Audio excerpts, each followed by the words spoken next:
तो हमारी जब आधारशिला हिलती है तो हमें बहुत असर होता है, और उसी पे हम खड़े भी थे। तो हमें वो बहुत बड़ा झटका था। पिताजी लंबे समय तक बीमार भी रहे, तो उनको कष्ट में देखना खुद को बहुत कष्ट देता था। अगर ये चीज़ मिलेगी तो शायद पिताजी को अच्छा लगेगा, पिताजी बेहतर होंगे और पिताजी का स्वास्थ्य सुधरेगा। तो वही लगता था कि काश मैं अगर वो कर पाऊँ जो उनका सपना था, मेरा सपना था, मेरे परिवार का सपना था, तो वो बेहतर होंगे। माँ की खुशी ये थी कि मैंने पिताजी का सपना भी पूरा किया, उनका सपना भी पूरा किया, और काफ़ी गौरवान्वित महसूस किया उन्होंने। और अगर इतना कुछ करके, इतना पढ़ के और इतना समझ के, मैं इतनी बातें करके अगर मैं वो दहेज के बारे में सोचूं तो मुझे लगता है कि ये सब कुछ व्यर्थ है। मेरे पिताजी का सपना व्यर्थ है, मेरे परिवार का सोचना व्यर्थ है। एक पिता का सपना था कि मेरा बेटा अधिकारी बने, और वो बेटा अपने पिता का सपना को पूरा करता है। लेकिन अपने बेटे की सफलता को देखने के लिए उनके पिता अब उनके बीच नहीं रहते हैं। नमस्कार, मेरा नाम सौरभ राज हुआ और आप लाइव सिटीज़ देख रहे हैं। मेरे साथ झारखंड देवघर के देवलेंदु जी हैं, जो यूपीएससी की परीक्षा पास इसी वर्ष किए हैं। पूरा विस्तार से जानेंगे कि शुरुआती पढ़ाई कहाँ से की और यूपीएससी की तैयारी कहाँ से शुरू करके कैसे सफलता पाई। लेकिन सबसे जो ज़रूरी कहानी है कि बीच में इनके पिता का निधन हो गया, उसके बावजूद भी अपने लक्ष्य को उन्होंने नज़रअंदाज नहीं किया और लक्ष्य को हासिल किया। बधाई आपको, आप यूपीएससी की परीक्षा आपने पास की है। बहुत धन्यवाद। शुरुआत करते हैं देवघर से। भगवान भोलेनाथ की नगरी है, कैसे वहाँ से निकले आप? बस बाबा बैद्यनाथ की कृपा थी। पिताजी शिक्षा के क्षेत्र में थे। पिताजी को शौक़ था कि मैं आगे शिक्षा के क्षेत्र में बढ़ूँ। नेतरहाट आवासीय विद्यालय का काफ़ी नाम था। बिहार झारखंड के छात्र बहुत अति विशिष्ट विद्यालय समझते हैं उसको। तो वहाँ मेरा चयन हुआ, तो फिर मैंने नेतरहाट में 6ठी कक्षा में एडमिशन लिया। वहाँ से मैंने 10वीं की परीक्षा पास की। झारखंड बोर्ड में मैंने काफ़ी अच्छे मार्क्स आए थे। 14वां रैंक था मेरा स्टेट में। उसके बाद 10वें में ही आप रैंक हासिल करना सीख गए थे? वो मेरे स्कूल का ज़्यादा योगदान है। हमारा स्कूल बहुत प्रसिद्ध है इसी बात से कि झारखंड के जितने टॉपर्स होते हैं वो हमारे स्कूल से ही आते हैं। नेतरहाट विद्यालय और उसकी गुरुकुल परंपरा की बदौलत वो था। तो उस 10th में मैंने 14वां रैंक लाया था। उसके बाद मैंने डीपीएस बोकारो से पढ़ाई की। 12th मैंने वहाँ से किया। फिर मेरी इच्छा थी सिविल सर्विसेज देने की, तो इंजीनियरिंग या साइंस सब्जेक्ट छोड़ के मैंने हिस्ट्री ऑनर्स किया किरोड़ीमल कॉलेज से। हिस्ट्री पढ़ने में मुझे काफ़ी आनंद आया, और वहाँ के शिक्षकों ने, किरोड़ीमल विद्यालय के शिक्षकों ने काफ़ी मेरा मार्गदर्शन किया और मुझे एक अच्छे क्षेत्र की ओर बढ़ने के लिए प्रोत्साहित किया। फिर मैंने जेएनयू से मास्टर्स इंटरनेशनल रिलेशंस में किया। वहाँ भी मुझे काफ़ी कुछ देखने को मिला, सीखने को मिला। प्रशासनिक सेवा के लोगों से जुड़ने का अवसर प्राप्त हुआ। वहाँ के शिक्षकों ने मेरा ज़्यादा मार्गदर्शन किया और मुझे काफ़ी प्रोत्साहित किया कि मैं सिविल सेवा की क्षेत्र की ओर जाऊँ। ये बताइए कि नेतरहाट की पढ़ाई होती कैसी है, वहाँ का माहौल क्या होता है? नेतरहाट की पढ़ाई बिल्कुल वैसी होती है जैसे आम जीवन में हमारा खाना पीना उठना बैठना होता है।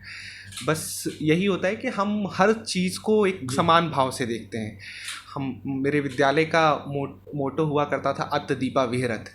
अत्त दीपा विहरत कहते हैं कि आप अपना प्रकाश स्वयं बने और उस प्रकाश से लोगों को भी दिखाएं, लोगों को भी आगे बढ़ाएं। तो वही है, हमारे विद्यालय में सिर्फ पढ़ाई पे फोकस नहीं किया जाता था। हमारे विद्यालय में सर्वांगीण विकास को प्राथमिकता दी जाती थी। तो हम खाने से लेकर, उठने से लेकर, बैठने से लेकर हर कुछ गुरुकुल परंपरा के हिसाब से करते थे और सब कुछ खुद करते थे, जिससे हमें किसी के ऊपर डिपेंडेंट नहीं होना पड़ता था। नेतरहाट के बाद डीपीएस बोकारो आप गए, फिर वहाँ से आप दिल्ली आए। झारखंड और दिल्ली के बीच में काफ़ी दूरियाँ, 1000 किलोमीटर की दूरी है। क्या फ़र्क नज़र आया आपको झारखंड और दिल्ली में? फ़र्क तो बहुत नज़र आया। झारखंड प्रकृति का मंदिर है और दिल्ली कमर्शियल कैपिटल। तो वो फ़र्क तो बिल्कुल लगता था कि हम कहाँ आए हैं। लेकिन ये भी बात है कि झारखंड में रहते हुए या अपने स्कूल में पढ़ते हुए एक आत्मविश्वास जो जगह था, उसमें पता था कि हम यहाँ पे भी सर्वाइव कर सकते हैं, हम यहाँ पे भी वो चीज़ कर सकते हैं जो हम जिसके लिए आए हैं। तो दिल्ली ने भी उतना ही अपनाया जितना झारखंड ने दिल्ली अपनाया। हाँ, मुझे लगता है कि दिल्ली में भी हमारे जैसे और आपके जैसे ही लोग हैं और हम ही दिल्ली सबकी है। तो मुझे लगता है कि दिल्ली ने भी अपनाया, दिल्ली ने भी अपने तौर तरीके सिखाए, दिल्ली ने भी जगह दी, तो वो दिल्ली से भी प्यार ही मिला। उसके बाद जेएनयू गए हैं। जी, जेएनयू में क्या मतलब आपको अलग नज़र आया? जेएनयू एक बहुत अलग ही अनुभव था। जो अक्सर ट्रेडिशनल क्लासरूम की पढ़ाई और अक्सर जो टिपिकल कन्वेंशनल हम शिक्षा को देखते हैं उससे हटकर था। जेएनयू का जो जेएनयू की शिक्षा का जो फ्रीडम है, जेएनयू की शिक्षा का जो ओपननेस है, वो कहीं और नहीं है। जैसे मैंने बताया कि जेएनयू दिल्ली के अंदर एक अलग ही प्रकृति का स्थल है जहाँ पे आप सिर्फ सब कुछ आइडियाज से लेकर शिक्षा से लेकर थॉट सब कुछ फ्री फ्लो होता है। सिर्फ आप क्लासरूम से में नहीं सीखते हैं, सिर्फ आप अपने टीचर से नहीं सीखते हैं, आप सबसे सीखते हैं। वहाँ पे आपके पास सीखने के लिए हर स्रोत अवेलेबल है। काफ़ी कुछ जैसे सिविल सर्विसेज के लिए मैं देखता था, वहाँ जो छात्रों की लगन होती है, जो किसी भी टॉपिक के किसी भी विषय पे किसी का जो गहन अध्ययन होता है वो काफ़ी लाभान्वित करता है आसपास के लोगों को भी। तो मुझे लगता है कि मैंने उनसे भी बहुत कुछ प्रेरणा ली, बहुत कुछ सीखा और एक लक्ष्य जो होता है वो दिखता है, तो मुझे वो वहाँ से दिखना शुरू हुआ। कहा जाता है कि जेएनयू मतलब कम्युनिस्ट विचारधारा, आप उसके जाल में फंसे या नहीं? नहीं, वैसे तो मुझे नहीं लगता कि मैं किसी विचारधारा के जाल में फंसा, बट हाँ, आपकी बात सही है कि वहाँ पे विचारधारा को देखा जाता है और विचारधारा बन जाती है। उस माहौल में रहते रहते कुछ लोगों के लिए विचारधारा उनके जीवन शैली भी बन जाती है। बट मुझे लगता है कि जेएनयू में इतना इंडिविजुअल स्पेस लोगों को मिला हुआ है कि जहाँ आप वो सब कुछ कर सकते हैं जो आपको अच्छा लगता हो, और ये भी नहीं है कि वहाँ पे ये स्वतंत्रता मिले कि आप किसी दूसरे को नुकसान पहुँचाएं। तो उस माहौल में रहते हुए आपको सब चीज़ अच्छा बुरा सबका एक ज्ञान होता है और वो मुझे लगता है कि व्यक्ति के विकास के लिए ज़रूरी है। दिल्ली में आप पढ़ाई कर रहे थे, यूपीएससी की तैयारी करते, इसी बीच आपके पिताजी का निधन हो जाता है। उसके बावजूद भी यूपीएससी की तैयारी को निरंतर बरकरार रखें आपने। कैसे सारी चीज़ों को आपने हैंडल किया? क्योंकि बहुत बड़ी चीज़ है, क्योंकि घर से एक बड़ा ये कह सकते प्राकृतिक झटका था भगवान का, उसके बावजूद ही संभालना बहुत बड़ी चुनौती थी। जी बिल्कुल, पिताजी का जो योगदान मेरी ज़िंदगी में रहा या हमारे परिवार में रहा है वो बहुत इम्पॉर्टेंट रहा है। तो हमारी जब आधारशिला हिलती है तो हमें बहुत असर होता है और उसी पे हम खड़े भी थे, तो हमें वो बहुत बड़ा झटका था। पिताजी लंबे समय तक बीमार भी रहे, तो उनको कष्ट में देखना खुद को बहुत कष्ट देता था। तो वो जर्नी काफ़ी परेशान करने वाली रही। उस टाइम उस समय वक्त समझ नहीं आता था कि हम क्या करना सही रहेगा, क्या करना बेहतर होगा जीवन में। बट मुझे लगता है कि उन्हीं के आशीर्वाद और उनका जो रिज़ॉल्व था, बहुत मेरे पिताजी बहुत ज़िद्दी किस्म के थे। जो चीज़ वो सोचते थे वो उनको करने की ठान लेते थे, उसको पूरा करते थे। तो वही चीज़ उन्होंने हमें भी सिखाई और मेरे परिवार का उसमें बहुत बड़ा योगदान है। मेरे भाई ने घर की जिम्मेदारी संभाली, मेरी बहन ने, मेरे जीजा ने मेरी जिम्मेदारी संभाली और मेरी माँ ने हम सबों की जिम्मेदारी संभाली। तो वो परिवार का जो सहयोग मिला, उस वजह से मुझे लगता है कि वो समय हम काट पाए और उस समय भी नहीं रुका। मुझे लगता है कि बहुत बड़ा वो जो कहते हैं कि आपको एक मोटिवेशन मिलता है, वो वही चीज़ थी कि ये चीज़ पानी है, तो अगर ये चीज़ मिलेगी तो शायद पिताजी को अच्छा लगेगा, पिताजी बेहतर होंगे और पिताजी का स्वास्थ्य सुधरेगा। डॉक्टर भी वही कहते थे कि डोपामाइन हमारे मस्तिष्क में केमिकल होता है, जब हम कुछ अच्छा करते हैं या जब हम कुछ सोचते हैं वो कर लेते हैं तो वो केमिकल हमारी एनर्जी बढ़ाता है, तो उससे इंसान का स्वास्थ्य बेटर होता है। तो वही लगता था कि काश मैं अगर वो कर पाऊँ जो उनका सपना था, मेरा सपना था, मेरे परिवार का सपना था, तो वो बेहतर होंगे। पापा रहते तो खुशी और मिलती। बहुत खुशी मिलती, पापा रहते तो एक अलग अनुभव होता। अभी भी खुशी है थोड़ी, लेकिन अब अपनों के लिए खुशी है। लगता है कि पापा के चेहरे पे खुशी देख के खुशी दोगुनी चौगुनी होती। यूपीएससी का रिजल्ट आया, माँ की तरफ से क्या मतलब रिस्पॉन्स कैसा था?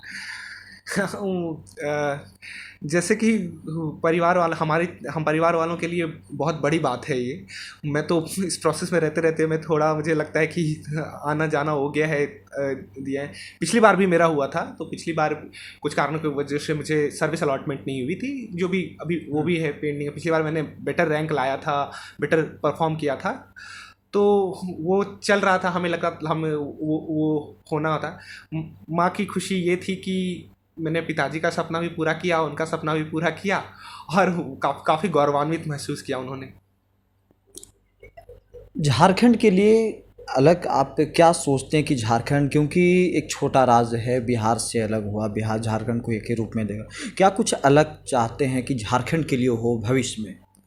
बिल्कुल, मुझे लगता है कि झारखंड जैसा क्षेत्र जिसमें इतनी संभावनाएं हैं, इतना विकास, इतना और इतनी इतनी अपॉर्चुनिटीज़ हैं, उनके लोग इतने अच्छे हैं, इतना टैलेंट भरा हुआ है, सिर्फ लोगों में नहीं, और वहाँ की जो संवेदनाएं हैं, संभावनाएं हैं, उनको साकार करने के लिए बहुत आधारभूत सुविधाएं, चाहे वो शिक्षा के क्षेत्र में हो, चाहे वो स्वास्थ्य के क्षेत्र में हो, ज़रूरी है। और मुझे लगता है कि अगर वो हमें प्रोवाइड की जाए, हमारे लिए उपलब्ध की जाए, तो हम किसी क्षेत्र में पीछे नहीं रहेंगे। और इसी वजह से इसी बात को लेके हमारे इस नए राज्य का गठन हुआ था, और उसको साकार करना बहुत ज़रूरी है।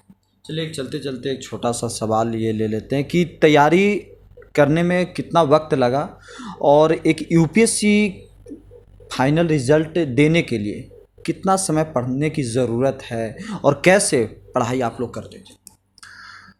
मेरी पढ़ाई में कुछ विशेष मैंने बदलाव नहीं किया। बस ये था कि जब मैंने सोच लिया कि मुझे यूपीएससी देना है, तो फिर मैं उसके बारे में सोचता था। और ये जो एग्ज़ाम है, ये सिर्फ आपके टैलेंट का या आपके इंटेलिजेंस का एग्ज़ाम नहीं होता, आपकी बुद्धि का एग्ज़ाम नहीं है, ये आपकी मेहनत का एग्ज़ाम है। इसमें आपको मानना पड़ता है कि नहीं, आप कितने भी स्मार्ट हों, आप कितने भी इंटेलिजेंट हो, या आप पहले कुछ भी हों, वो मैटर नहीं करता है। आप कमज़ोर थे या आप पिछड़े थे, आप पीछे रहते थे, ये मैटर नहीं करता है। ये मैटर करता है कि आप कितना इस एग्ज़ाम को पाना चाहते हैं और कितना इस एग्ज़ाम को क्लियर करना चाहते हैं। तो मैंने जब ये सोच लिया, तब मुझे एक रूटीन बनाना, एक रूटीन के साथ पढ़ाई करना, एक कंटिन्यूस पढ़ाई करना, तो मुझे लगता है कि साल 2 साल अगर आप कम टाइम ही पढ़ रहे हैं, लेकिन रूटीन के साथ कंटिन्यूस पढ़ रहे हैं, रेगुलर पढ़ रहे हैं, तो ये एग्ज़ाम आप क्लियर कर सकते हैं। और साथ साथ जब आप अभी, हर उम्र के लोगों के लिए मैं बोलता हूँ कि जो हम पढ़ाई करते हैं, जब आप सोच लेते हैं, जब आप करते हैं, तो आप धीरे धीरे उस लक्ष्य की तरफ बढ़ने की कोशिश करते हैं। और अगर आप शुरू से धीरे धीरे कर रहे हैं, तो आपको अंत ये 1 साल 2 साल आपके लिए ये मायने नहीं रखेगा। और काफ़ी अच्छी जर्नी है, काफ़ी अच्छी यात्रा है, क्योंकि आप इतने तरह के विषयों के बारे में जानते हैं, अपने देश के बारे में, अपने क्षेत्र के बारे में, अपने बारे में इतना कुछ जानते हैं, अपना आत्मविश्वास देखते हैं, अपना रिजॉल्व देखते हैं, अपना विल पावर चेक करते हैं।